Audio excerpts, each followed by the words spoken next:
Annoncé mort à de nombreuses reprises par les autorités nigérianes, Sheko apparaît en bonne santé physique sur ces images. Le chef du groupe djihadiste nigérian Boko Haram a diffusé dans la nuit de samedi à dimanche une nouvelle vidéo dans laquelle il fustige des déclarations de l'armée nigériane qui avait annoncé l'avoir grièvement blessé le mois dernier. Tyran, je suis en bonne santé et sain et sauf grâce à Dieu. Rien ne m'est arrivé. Je ne mourrai pas avant que l'heure soit venue. Et personne ne connaît l'heure de sa mort en avance. Et une fois qu'elle est là, on ne porte pas le deuil.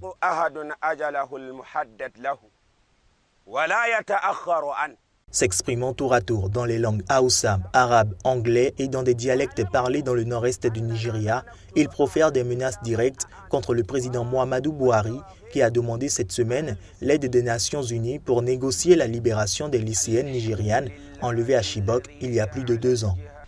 Vous vous donnez en spectacle parce que vous ne savez plus quoi faire. Vous n'arrêtez pas de réclamer de l'argent aux gens en leur disant que vous allez ramener leurs filles, mais vous savez que c'est un mensonge. Nous ne ramènerons pas vos filles. Si vous voulez que l'on vous rende vos filles, rendez-nous nos frères. Ramenez nos frères.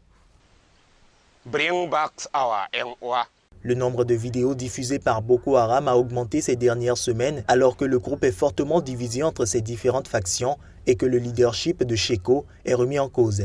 Sous le commandement de Sheko, l'insurrection de Boko Haram a fait plus de 20 000 morts. Le groupe djihadiste a également kidnappé des dizaines de milliers de personnes et provoqué le déplacement de 2,6 millions d'habitants à travers le pays depuis 2009. C'est la première fois qu'un djihadiste présumé est jugé devant la Cour pénale internationale. Ahmad Al-Faqi Al-Mahdi est accusé d'avoir dirigé et exécuté la destruction des mausolées de Tombouctou en 2012, classée au patrimoine mondial de l'humanité. Nous sommes en présence d'un crime de guerre, d'un crime contre l'humanité, puisque les patrimoines en question portent la trace de la mémoire sociale, politique, intellectuelle d'un pays, d'une région, d'une ville qui est au centre des savoirs de toute l'Afrique au sud du Sahara. Le verdict devrait être prononcé le 27 septembre prochain. Entre 9 et 11 ans de prison ont été requis contre celui qui dirigeait la brigade islamique des mœurs. Celui-ci a plaidé coupable et demandé pardon. C'est au-delà des peines qu'on pourrait infliger à Mohamed Nadi. On voit la dimension pédagogique, didactique. Il faut que le procès serve à quelque chose. Il faut que ça puisse signifier à tout qu'au même titre qu'on ne peut pas tuer impunément un être humain, on ne pourrait pas aussi détruire impunément un sanctuaire du patrimoine mondial. Tombouctou retrouve progressivement son identité sous l'impulsion de l'UNESCO. Les mausolées ont été reconstruits l'an dernier et la porte secrète de la mosquée Sidi Yahya vient tout juste d'être réinstallée. Les habitants, quant à eux, se disent prêts à pardonner. Parce que nous sommes des Coréens, on peut les pardonner. Pour que si on va les pardonner, si la paix vient, on va les pardonner. Je veux que la justice soit faite, c'est tout. Les défenseurs des droits de l'homme regrettent toutefois que les crimes sexuels n'aient pas été pris en compte.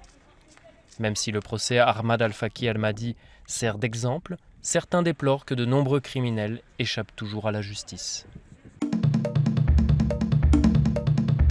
Selon un rapport de l'Union internationale pour la conservation de la nature publié dimanche, la population des éléphants d'Afrique est au plus bas depuis 25 ans, principalement en raison du braconnage.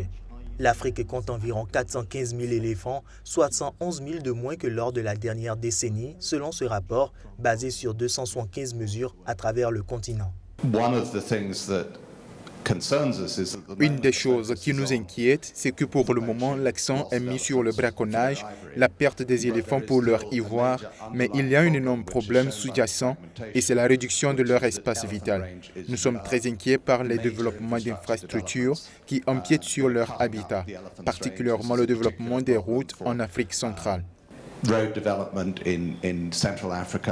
Dans un communiqué, l'UICN explique que la forte hausse du braconnage qui a débuté il y a une dizaine d'années est la principale cause du déclin de la population d'éléphants.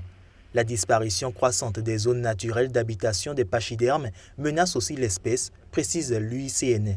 Les braconniers chassent les éléphants pour revendre à prix d'or leur défense en ivoire, principalement sur les marchés asiatiques. Les bandes de criminels organisés agissent à grande échelle en Afrique, faisant passer de l'ivoire illégalement vers l'Asie, qui est le moteur de ce braconnage massif à l'origine du déclin de la population des éléphants. Un rapport alarmant sur le commerce de l'ivoire a été divulgué devant les délégués de la CITES, la Convention internationale sur le commerce d'espèces sauvages menacées d'extinction, qui s'est ouverte samedi à Johannesburg et qui doit débattre de nouvelles mesures de protection. Le débat sur les mesures de protection en faveur des éléphants, animaux emblématiques des savanes, est un des plus attendus.